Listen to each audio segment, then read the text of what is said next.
Want to make a shot like this? Here's how to do it with a 3D camera tracker in After Effects 2026. Okay, we're gonna dive into After Effects and get started tracking our clip. So we're gonna click on our clip and we're gonna right click and go to Track and Stabilize, Track Camera. And once that analyzes, you see you have a lot of points here, which is great. We could change the size, and then from here, we could add our points. So my goal is I wanna get something kind of right on the sand here.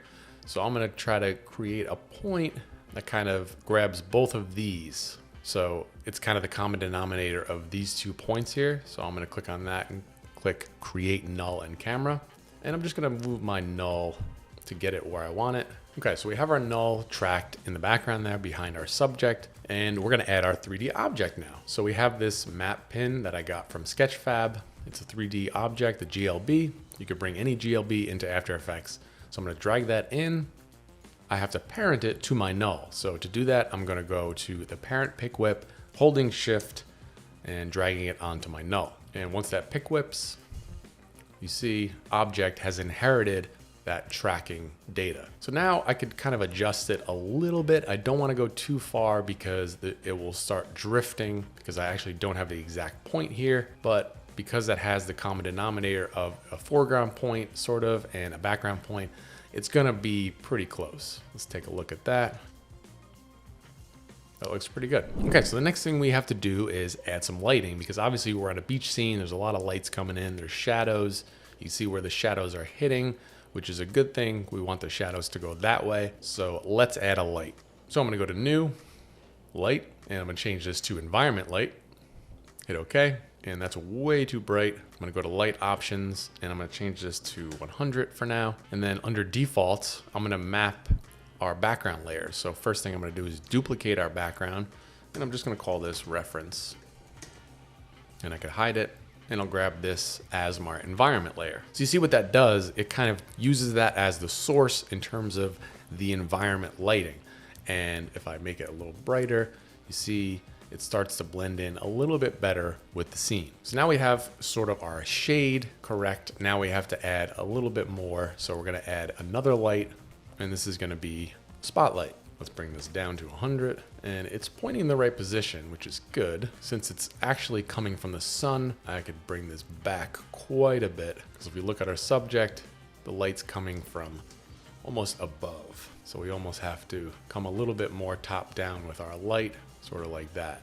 And we could adjust our cone angle as well to make it more wide, and we could beef up the intensity as well. And we could play around with our environment layer as well because the sun is harsh, which means it's gonna have harsher shadows. So if we bring this all the way up on our environment, we're not gonna have as many shadows. So we're gonna bring it up a little bit and split the difference right there. That looks pretty good. So now we need a shadow. So I'm gonna grab my bottom layer and go back to my 3D camera tracker.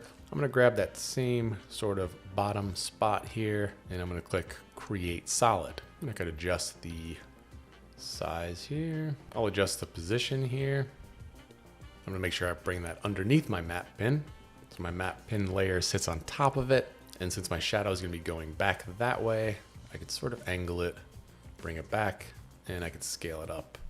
You see, since I have my environment layer and my shadow layer already there, the shadow already shows up. So now I have to get rid of this purple.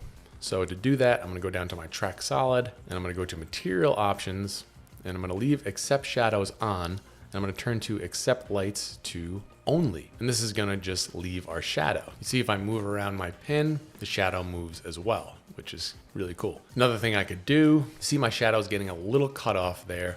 So what I could do is I could adjust my positioning of my light to try to make it fall a little more top down. Okay, so now we're not getting cut off here in our shadow. It looks pretty good. If I want to make it a little more diffused, I can go to my light options and I could change shadow darkness. I could bring that down and I could add more shadow diffusion as well. Sort of when it's hitting those trees, it kind of gets diffused a little better. Bring that down a little bit.